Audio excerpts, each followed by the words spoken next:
Кыргыз Республикасынын жарандарынын жалпыга бирдей аскердик милдети жөнүндө, аскердик жана альтернативдик кызматтар жөнүндө, Кыргыз Республикасынын мыйзамына өзгөртүү киргизүү жөнүндө, Кыргыз Республикасынын мыйзам долбоору Кыргыз Республикасынын мамлекеттик чек арасын кайтаруу чөйрөсүндөгү ыйгарым укуктуу мамлекеттик органда аскер кызматчыларынын үй бүлөсүнүн аскердик кызматты өтөө шартын жакшыртуу максатында иштелип чыккан мыйзам, урматтуу коллегалар.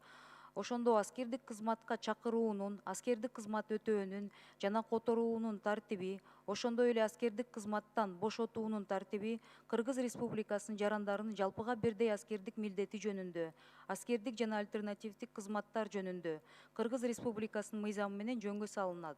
Ушуну менен бирге эркек жынысындагы аскер кызматчылары менен катар аскердик кызматты аял жынысындагы аскер кызматчылары да ар кандай аскердик кызмат орундарында өтөп жатышкандыгы белгилүү. Кыргыз Республикасынын мамлекеттик чек ара кызматынын өзгөчөлүгү анын аскер кызматчыларынын бир жерден экинчи жерге көчүп, которулуп жүрүүсүндө жана адатта алыскы жана жетүү кыйын болгон ар кандай инфратүзүм да жумушу жок жерде жайгашкандыгына болуп саналат. Талдоо көрсөткөндөй, аскер кызматындагы жубайлар Кыргыз Республикасынын мамлекеттик чек ара кызматынын бир аскердик бөлүгүндө ар кандай аскердик кызмат орундарында иштеп жатышкан фактылар аз эмес. Көп учурларда аскер кызматындагы эркектер офицердик кызматтарды ээлешет. Ал эми аялдардын ошол аскер чек арачылардын аялдары болсо катардагы кызматтарды аткарышат. Эркек аскер кызматчысынын башка жерге, алыскы жана жетүү кыйын болгон жерге, инфратүзүмсүз жана жумушсуз жерге которулганда анын аскер кызматын өтөгөн жери өзгөргөндүгүнө байланыштуу жана ал жакта бош кызмат орду, жумуш жок кезде Кыргыз Республикасынын жарандарын жалпыга бирдей аскердик милдети жөнүндө, аскердик жана альтернативдик кызматтар жөнүндө Кыргыз Республикасынын 31 беренесине ылайык аял аскер кызматчыга аскер кызматынан бошонууга туура келет. Ошол анан мындан тышкары да аскер кызматчы күйөөсү бош кызмат орду бар жерге которулганда жубайы кайрадан аскердик кызматка чакыртылат. Ушуга байланыштуу аял аскер кызматчылар аскердик кызмат боюнча иштеген жылдарын жоготуп коюшат экен. Кыргыз Республикасынын мамлекеттик чек ара кызматындагы аскердик кызмат андагы бөлүктөрүн жана анын бөлүмдөрүнүн туруктуу аскердик даярдыгын колдоо менен бул физикалык жана эмоционалдык ашыкча түшүктөрдү жаратат. Жана алыскы жетүү кыйын болгон климаттык оор шарттагы жерлерде, заставаларда айтып атабыз да, кызмат өтөө зарылчылыгы менен байланыштуу экендигин белгилей кетүү зарыл. Ушундан улам аскер кызматчысы жеке эле өзүн эмес, ошондой эле өзүнүн үй бүлөсүнүн мүчөлөрүн да аскердик кызматтан ажырап калуу коркунучуна кабылтууга мажбур болот да. Ушуга байланыштуу Кыргыз Республикасынын жарандарын жалпыга бирдей аскердик милдети жөнүндө, аскердик жана альтернативдик кызматтар жөнүндө Кыргыз Республикасынын мыйзамынын 3 беренесиндеги аскердик кызматчылардын үй бүлөсүнүн аскер кызматын өтөө шарттарын жакшыртуу үчүн, тактап айтканда Кыргыз Республикасынын мамлекеттик чек ара кызматына ишке орношуу мүмкүнчүлүгүн 5 жылдан ашык мезгилге чейин болбогон чек ара заставаларында жана бөлмөлөрүндө контракт боюнча аскер кызматын өтөп жатышкан жубайлардын бирге жашаган мезгилдерин иштеген жылдары боюнча пенсияга дайындоо үчүн ошол пенсиясын эске алуу үчүн ушул мыйзамга өзгөрүүлөр сунушталып жатат. Мыйзам долбоору 16 январда биздин Жогорку Кеңештин сайтында илинген. Коомдук талкуулоонун жыйынтыгы боюнча сунуштар жана сын пикирлер түшкөн жок. Мыйзам долбоору Кыргыз Республикасынын өкмөтү тарабынан каралып, корутунду берилди. Алардын сунуштары кабыл алынды. Рахмат, урматтуу коллегалар, кыскача айтсак, алыскы заставаларда труднодоступный, инфраструктурасы жок жерлерде биздин чек арачылар барганда, алардын жубайлары жөнүндө сөз болуп атат да, жубайлары именно военнослужащий аялдар жөнүндө. Бул жерде чек аранын өкүлү отурат, эгер кошумча суроолор берсе, мен же чек аранын өкүлү, чек ара кызматынын өкүлү жооп берүүгө даярбыз. Бирок колдоп бериңиздерди суранам. Рахмат, Эльвира Жыргалбековна. Урматтуу депутаттар, табулоону бериңиздер, табулоого жазылсаңыздар. Кол көтөргөн депутаттар көп экен. Биринчи окууда мыйзам долбоору. Бул өтө жакшы мыйзам долбоору, урматтуу депутаттар. Алыскы чек ара пункттары бар бизде шартта. Ошол жердеги аскер кызмат кылгандардын жубайларына да келечекте эмгек акысына чыкканга шарт түзүлүп берип атат алардын турмушуна. Сөз Токторов Алмазбек Сатиевичте. Рахмат, Достан Рысбекович. Мен чегара кызматынын өкүлдөрү барбы? Сизде, анда сизге суроо. Бул жерде ошондо 5 жылдан ашпаш керек экен да, Азыркы Кызматтуу Алмазбек Сатиевич, азыркы киргизип аткан законопроектке ошондой деп сунуш киргизип атабыз. Эмне үчүн дегенде, бул жерде жумушка алыскы застава, тоолуу аймактардагы заставаларга барып, кайра башка должностторго назначение болуп кетип атпайбы, жубайларычы, офицерлер, прапорщиктер. Ошолор кайра келгенде, калктуу конуш шаарларга, поселокторго келгенде жумуш таба ала турган жерлер да, аялдары кайра жумушка кирип атат. Ал жерде кайра жумушкадан кетип, анан кайра жумушка заставадан отрядтарга, управленияларга түшкөндө кайра жумушка орношуш үчүн кайра призыв болуш керек военный комиссарияттан. Жумуштан увольнение кылса, жанагы себеп менен, күйөөсү кеткен үчүн, анда выходное пособие берилип атат. Кайра жумушка орношкондо подъемный пособие берилип атат. Бул өкмөттүн эмесине, бюджетине дагы зыян тийгизет да. Кайра увольняться этип, кайра призыв боло бергенде. Ошон үчүн ушул убактарда биз 5 жылга чейин деп атабыз да, 5 жылга чейин за весь период службы имеет право до 5 лет находиться в распоряжении командира части деген понятие, да? не получая заработной платы. Не получая заработной платы. То есть увольнение болбой, снова жумушка алынбай, а мындай в распоряжении деп, как в обычных, например, на системе МВД ошондой. Тура, распоряжениеде без зарплаты. 5 жылга чейин. Стажка кирет. В общей сложности 5 жылга чейин, в течение всей службы. Стажка кирет, бирок айлык майнасы не обязательно төлөнөт да? Төлөнбөйт да? Төлөнбөйт. Анда керектүү экен, анда колдош керек экен. Статистика барбы сиздерде? Эми статистиканы айтсак, акыркы 2 жылды анализдеп көрсөк, 61 аял кызматкери пенсияга чыкты, азыркы күндөчү. Эми ушулардан баягы жашы жетип да калып атат да, жанагы ушундай болуп жумуштан чыгып кетип, жумуш таппай жүргөн жерлерде жүргөн үчүн өзүнүн жашын пенсияга топтой албай калган аялдар да бар да. Алмазбек Сатиевич, бүгүн азыркы убакытта 144 аял жөнүндө сөз болуп атат да, жубайлар жөнүндө. Саны 144. Жо, мен түшүндүм. Мен колдойм. Коллегаларды да колдоого чакырып кетет элем. Рахмат. Рахмат. Кийинки сөз депутат Байпакбаев Экмат Журакбаевичте.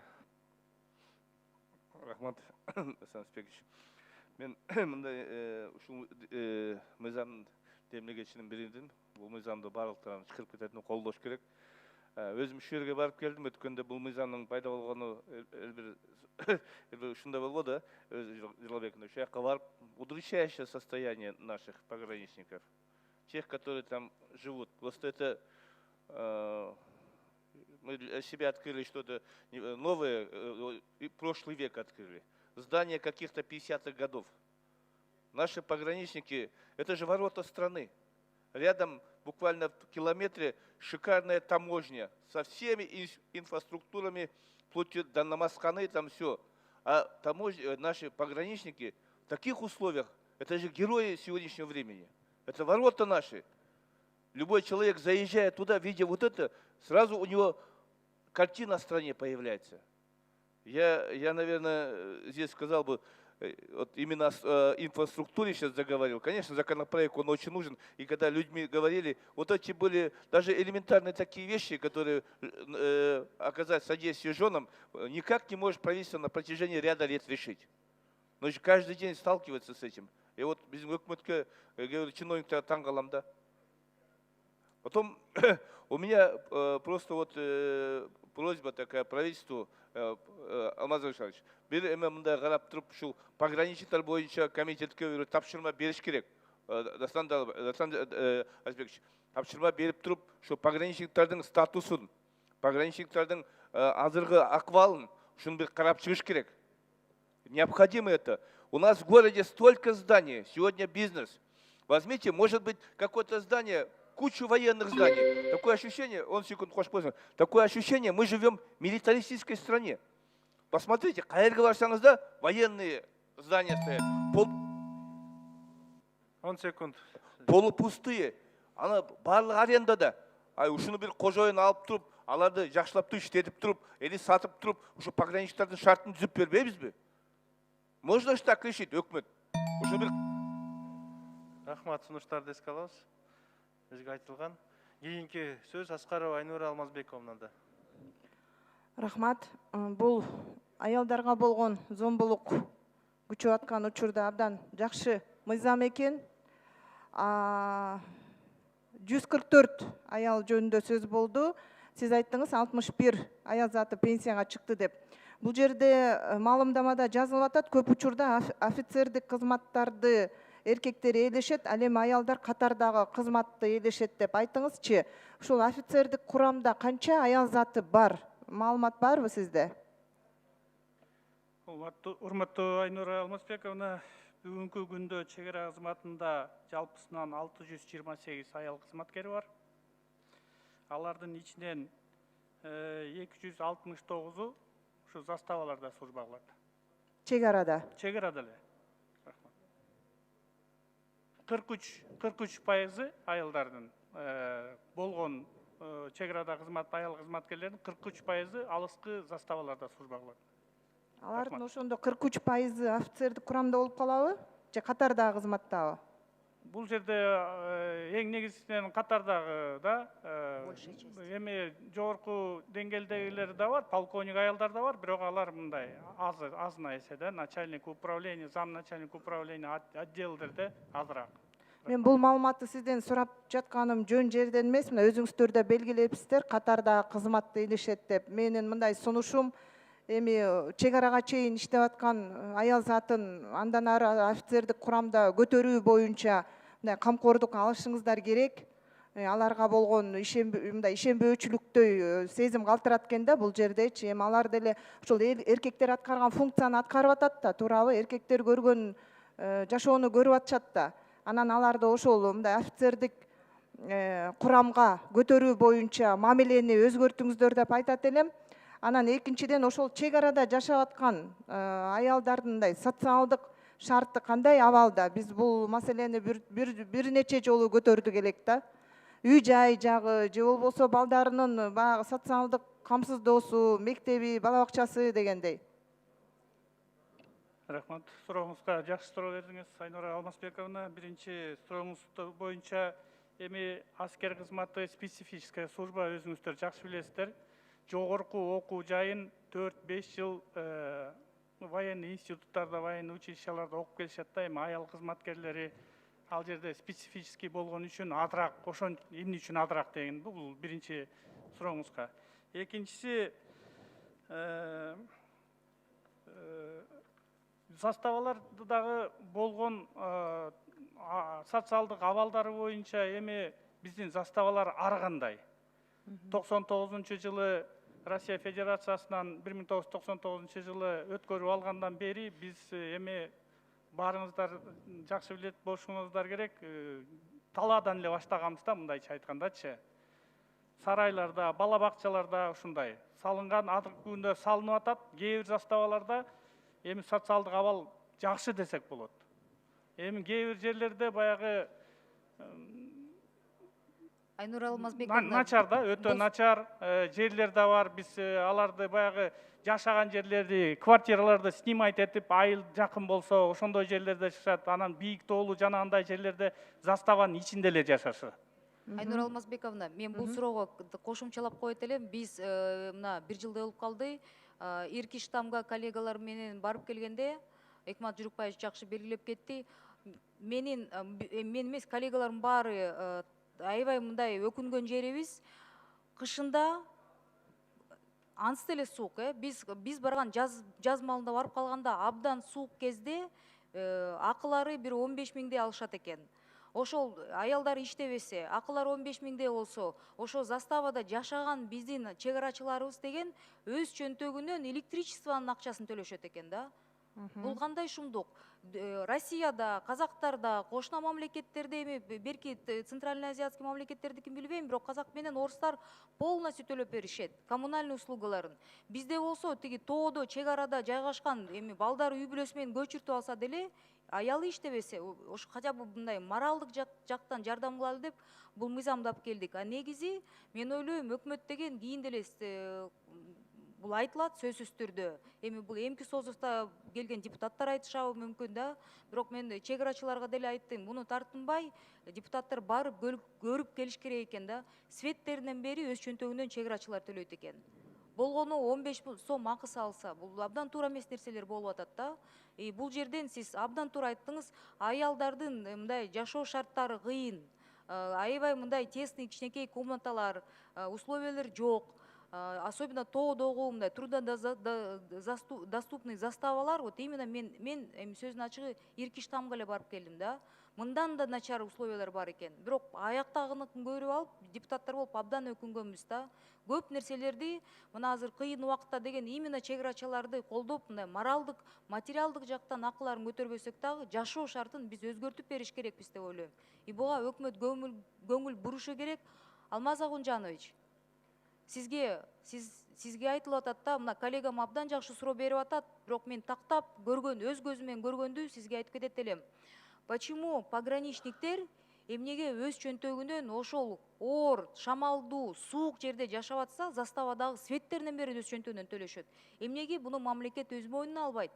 Өкмөткө эми азыр премьер-министрибиз жаңы, мурдакы экс-премьер-министрге барып ушуну сүйлөшкөндө, ал өзү мен билбейм деп мага ачык айтты да. Бирок менин көзүмчө телефон чалып, чын эле ошондой экен, буну өзгөртүш керек экен деп мындай жакшы тилектер болуп калды да, мындай пожеланиялар жакшы болду. Бирок бул 2 ай мурда болгон сөз, 2 ай эмес, карантинге чейинки болгон сөз. Жаңы премьер-министрге да кайрылып кетет элем. Ушул коллегам абдан туура мындай тоо тер жерин айтты да. Хотя бы электричествосын мамлекет мойнуңузга алыш керексиздер. Болгону несколько погранзастав. Шарттары, садик, вообще эчтеке жок аякта. Ачык сөз ачык да. Эльвира Жыргалбековна, жакшы көйгөйдү сиз да өзүңүз көрүп келгениңизди айттыңыз. Мына сиздерге сунуш иретинде дагы, керек болсо талап иретинде дагы эми ушу чек арада аял башы менен ошо жерди коргоп, ошо жерде эркектерден кем калышпай жүргөн айымдарыбызды эми жөп жөнөкөй эле бир светке акча төлөө жагынан колдой албасак, анда билбейм биз кандай мамлекетпиз. Мен ушуну мындай сунуш катары мындан ары мындай фундаменталдуу карашыңыздарды каалар элем. Бул эми мамлекет да, мамлекетти коргоп аткан. Рахмат. Кийинки сөз Никитенко Наталья Владимировна. Рахмат, уважаемые коллеги, я хочу поддержать данный законопроект, поблагодарить Эльвиру Жыргалбековну, потому что действительно на сегодняшний момент жены пограничников, да, они жены тех военнослужащих, которые находятся в достаточно трудных условиях, они в уязвимой ситуации. Я хотела бы уточнить вот по нашим приграничным зонам, где сейчас очень напряженная обстановка, по Баткенской области и так далее. Какая ситуация с обеспечением и поддержкой и самих пограничников, да, и жен пограничников с точки зрения социального обеспечения, возможности трудоустройства, учитывая очень сложную ситуацию? Спасибо за вопрос, уважаемая Наталья Владимировна. Ну, я бы сказал по-разному, потому что есть подразделения, которые расположены непосредственно в населенных пунктах, есть заставы, которые расположены вдалеке от населенных пунктов. Как я выше уже отметил, различные социальные условия, различные, Наталья Владимировна. Кто-то имеет возможность трудоустроиться, а кто-то вообще не имеет возможности трудоустроиться. И то, если находят работу, то не по специальности, а какая работа подвернется. И трудоустройство детей, детские садики, школы, то же самое, такие же условия. Или у родителей оставляет, уезжает с мужем, или вынуждены уволиться, остаться в населенных пунктах, где работа есть, садики есть, школа есть. Различные условия. Я думаю, что как раз вот данный законопроект, да, он отчасти решает ситуацию, связанную с пенсионным обеспечением и так далее. Но очень большая работа должна проводиться на уровне государственной политики как раз по оказанию поддержки женам пограничников с точки зрения как раз трудоустройства, с точки зрения, может быть, получения другой профессии и так далее. То есть некоторая социальная поддержка семьям должна быть. И вот здесь я вижу, что есть очень серьезные пробелы. Поэтому, конечно, данный законопроект, как некоторая магистральная линия, которая должна изменить финансовое положение, да, условия выхода на пенсию, будет существенной поддержкой. Но это не решит весь спектр проблем. Это вот к вашей службе, прежде всего, обращение к Министерству труда и соцразвития, которые должны также в этом вопросе оказать поддержку, то есть совместно проработать. Спасибо, Наталья Владимировна. Кроме того, я хочу сказать, что в каждой воинской части есть у нас женские советы, которые свою работу знают отлично и проводят его очень хорошо, выезжают на заставы, оказывают помощь и всегда мониторят, кому какая помощь нужна и так далее. Спасибо. Кейинки сөз Тоқтаров Алмазбек Сатыевичте кайрадан.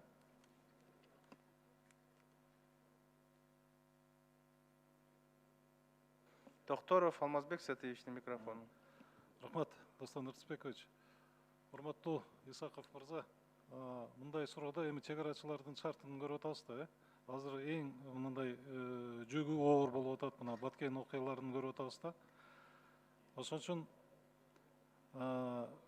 жанагы соцпакет, тиги квартира менен жильем как обеспечить, ошол жөнүндө сурайын дедим эле. Азыр мисалы катары бир офицер Ошто иштеп атып, очередке турса, анан кийин заставага кеткенден кийин ошо очередте турган на жилье. Ошол сакталабы, сакталбайбы? Урматтуу Алмазбек Сатиевич, ар бир аскер бөлүктө есть жилкомиссия. Жилкомиссиялар иштеп атат, ошолор ак түзүп, очередностьтун баардыгын бар. Бир аскер бөлүктүн ичинен өзүнүн заставасына кетип, кайра аскер бөлүккө келсе, алардын очередности сохраняется, сакталат.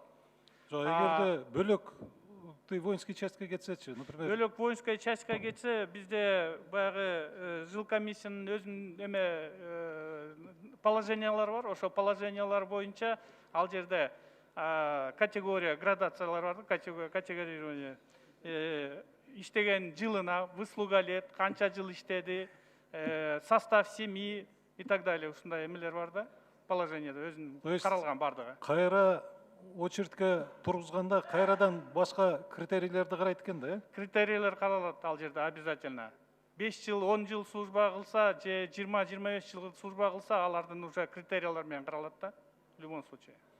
Жылына канча квартира алып атасыздар, батир? Бу эми квартира боюнча акыркы эле жылдары башталбады. Бүт куралдуу күчтөрүнө салынгандан генералдык штаб тараптан бизге где-то жылына 5-6 ушундай тегерегинде 5-6, 7 мына Ошто чоң үй курулуп бүттү.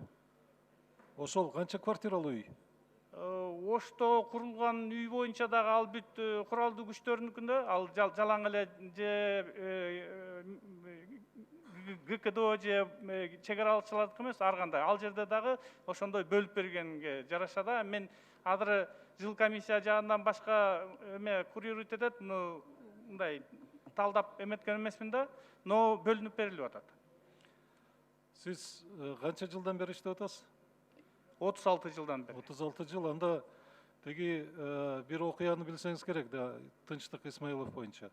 Жана киши колдо болуп каза болуп калган жигитчи. Билесизби?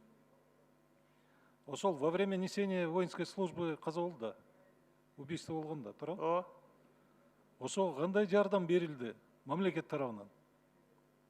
Картайып калган ата энеси бар, үй бүлөсү бар, жаш жигит каза болуп калды. Ошол кандай жардам берилди? Айтып бере аласызбы? Сизге кат жөнүндө, бул жөнүндө эме тийиштүү орун басар бар, бул курирует эткенчи, именно ушу комиссияда төрагасы карайт да, ушулардын социальный выплаталардын баардыгын, страховкалардын баардыгынчы. Ошону кат жүзүндө береличи сизге баргандай.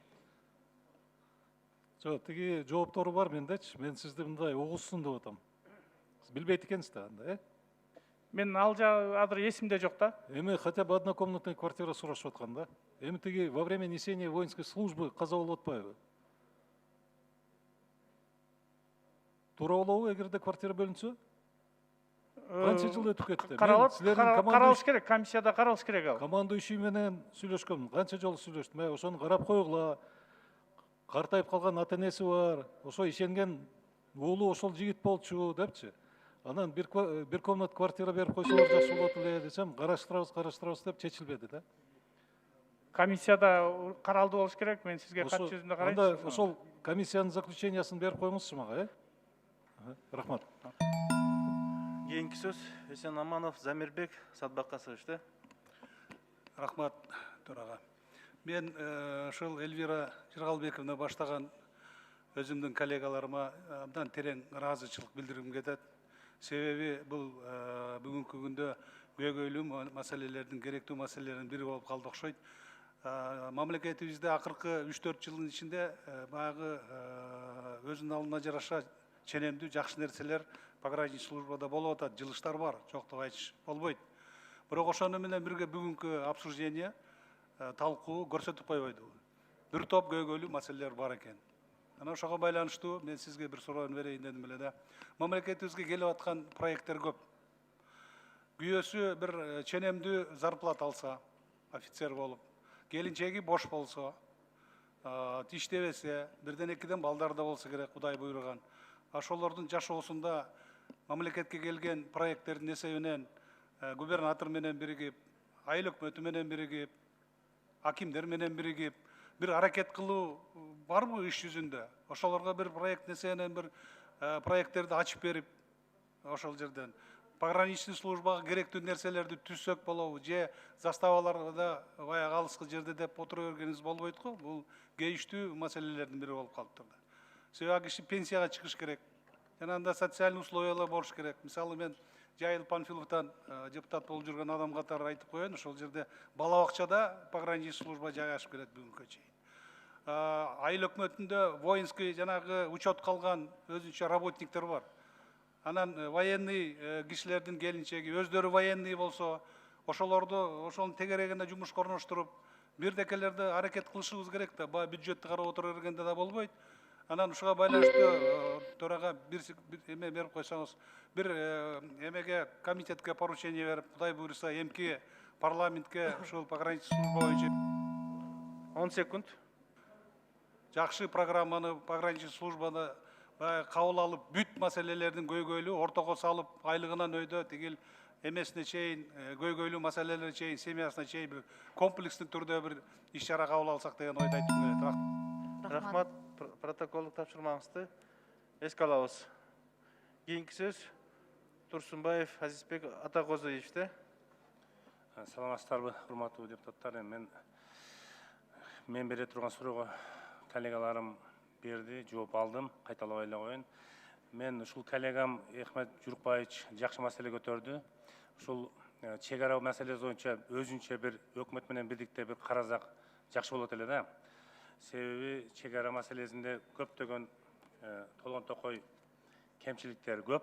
Мисалы ошол эле айлыгында, ошол эле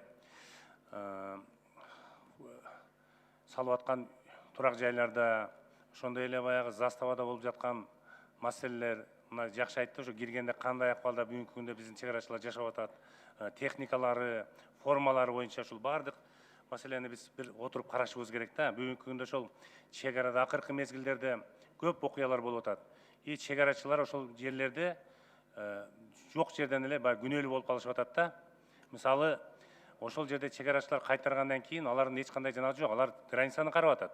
Ошол жердеги конфликтке түздөн түз баягы жергиликтүү бийликтин күнөөсү да, бул түшүндүрүү иштерин алып барбай эле ушул келип келе ушул акырында чек арачылар күнөөлүү болуп калып атат да. Ошондуктан ушул чек арачыларды бир өзүнчө өкмөт менен бирдикте ушулардын маселесин карасак, мен ойлойм жакшы болот эле да. Мен айтайын дегеним ушул. Андан ушул сизге бир суроо да, ушул айлыгы кандай ушул чек арачылардын бүгүнкү күндө? Сиз айта аласызбы мында канчадан алат эң эле? Эми званиясына, должностуна жараша, средний канча жараша в среднем 15 000 десек болот. 15 000 да.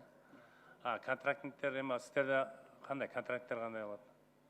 Контрактниктер 12-ден өйдө, 12-ден өйдө. Ошондой бирдей эле, мындай. Жаранды кызматкерлер бар эми. 7.000, 6.000-ден башталат. Негизи ушул маселени ушул өкмөт менен бирдей караганга кандай? Оюңуз кандай? Туура элеби? Туура эле. Туура эле да. Рахмат. Ачыгын айтканда өкмөткө дагы мына күч келип атат, карап отурбай деп азыр Замирбек Садыбакович да урматтуу айтып кетпедиби?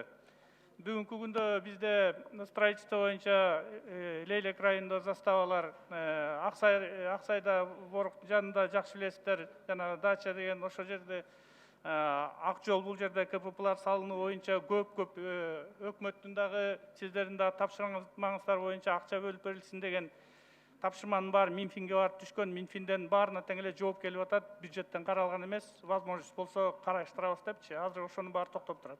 Ана мисалы чек аралашчылар көп жерде жетишпейт да, баягы 15 саат, 14 саат баягы постто жүргөндөр бар да. Билесизби ошолор боюнча? Сменде жетишпестен уктап эле кайра чыгып аткан убакыттарында көрдүк да биз, күбө болгонбуз. Кандай дейсиз ба, туурабы? Туура айтасыз. Эми штат боюнча бизде ачыгын айтканда биздин сурам боюнча Совбестин дагы, комитет жогорку кеңештин дагы, өкмөттүн дагы тапшырмаларынын баары бар. Штатный бирдикти бөлүп берүү боюнча ошолордун баары тең эле аткарылбай келет. Анын баары тең штат боюнча маселе бар да, туурабы мына? Ооба, анын баары эле бюджетке такалат келип. Ооба, ошон үчүн өкмөт менен бирдей ушуну бир карашыбыз керек да. Рахмат. Рахмат. Кийинки сөз акыркы Тилаев Табылды Гапыровичте. Рахмат, Тастанбек Арсызбекович. Негизинен мыйзам долбоорун колдойбуз. Эми мыйзамдын демилгечилеринен сурап кетерлик. Эми мына жубайларына дагы мына стаж кошуу боюнча, бул боюнча каржы маселеси чечилдиби өкмөттө? Ким жооп берет? Каржы Бул боюнча каржы маселеси турган жок, Табылды Гапырович. Буга эме кетпейт, финанса кетпейт Жок, да. пенсия. Пенсия боюнча биздин өзүбүздүн пенсионный отдел бар. Пенсияга чыккандар пенсия алып Булар социальный фондтон каржыланбайт, булар республиканский фондтон. И чтобы вы понимали, коллеги. Жок, ошону мен прекрасно понимаю, поэтому спрашиваю. Ошон үчүн республикалык бюджеттен акчаны кандай чечесиңер деп Ар атам. бир военнослужащий жумушка киргенде, ар бир чек арачы дайындалганда эле жумушка кирди дегенде эле республиканский бюджетте автоматом закладывается эта сумма с расчетом на их вплоть до их пенсии. Жок, мен аны жакшы билем. Ошон үчүн республикалык бюджетте бул каралды. Жок. Бүгүн кандай нагрузка кетет, бул мыйзам долбоорун баары расчет болуш керек да. 144 Бүгүн канча пограничник бар, анын аялдары канча аял эртең биздин бюджетке бул нагрузка келет. Элвира Жыргалбековна. Эми так эле биз билебиз, базовый часть азыр мамлекеттик бюджеттен бөлүнүп атат. Военнослужащийлардын баары республикалык бюджеттен каржыланып атат да. Азыркы күндө, урматтуу коллега, 144, ошол канча деп сурап атасыз, канча жубай деп.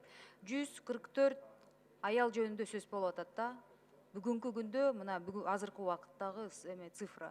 Эмки жылы может дагы кичине кошулат да, но жалпы цифрасы 144 аял военнослужащий. На заставах, да. Бирок сиз абдан туура маселени көтөрүп атасыздар. И акылары жөнүндө да айтып кетсек, акыркы жолу, урматтуу коллегалар, пограничниктердин акылары 2011 жылы 30%га көтөрүлүптүр да, мына 10 жылдай болуп калды. Бул бир, экинчи кадрлар боюнча айтып атасыздар, жалпы түрдө выпускники в основном российский вуздардан келет экен. Эми элестетсеңиз, российский вузда стипендиясы 15 000 рубль болуп плюс паёк менен болсо, бияка келип алып, там 9 тысяч, 10 тысяч окладка зарплата отурушат экен, и көбү чыдабай биринчи жылы эле 30% утечка кадров кетет экен да. Бул абдан өкүнүчтүү цифралар да.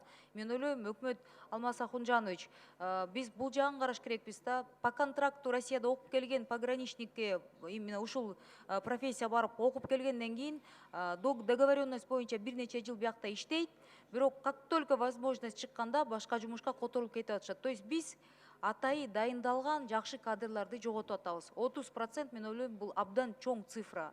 Атайы пограничтерге окутулуп келген Россияда дайындалган биздин жаштарыбыз мыкты билим менен да, эми биздин алардын окуу деңгээли именно пограничтер боюнча бир кыла өйдөрөөк турат да. И бияка келгенде 30% акылар абдан төмөндөп чыдабай таштап кетип атышат. Рахмат, Эльвира Жыргалбековна. Эме мына Алмаз Акунжанович, эгерде силер ушундай саясат менен кете берсеңер, мына пенсия саясатыңар ушундай болсо, мына 8 жылдан бери эч кандай пенсия көтөрүлбөй атат. Анан качан көтөрөсүңөр, мына Кудай билет да. Ошон үчүн бул жагында биз карап чыгышыбыз керек. Силер айлыкты, пенсияны баарын ушул республикалык бюджетке жүктөп койгонбуз, бирок айлык менен пенсияны байланыштырып койгонбуз да. Ошон үчүн бул пенсия саясатында сиздер бир карап чыгышыңыздар керек да. Анан чек ара кызматынын орун басары айтып койсоңуз, бүгүн канча бош орун бар? Ошол Баткен облусунда.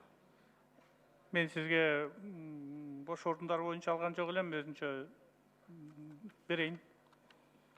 Эми баары келип ушул айлык маянага такалып атат да. Себеби айлык маянаны бул саясат менен биз көтөрө албайбыз. Бүгүнкү күндө менин билишимче көп эле бош орун бар да. Себеби эч ким барбайт. Чек ара кызматы эң бартуу баягы службалардын бирине кириш керек да. Кыргызстандын жүзү да киргенде эле ошо чек арачылар күтүп алат.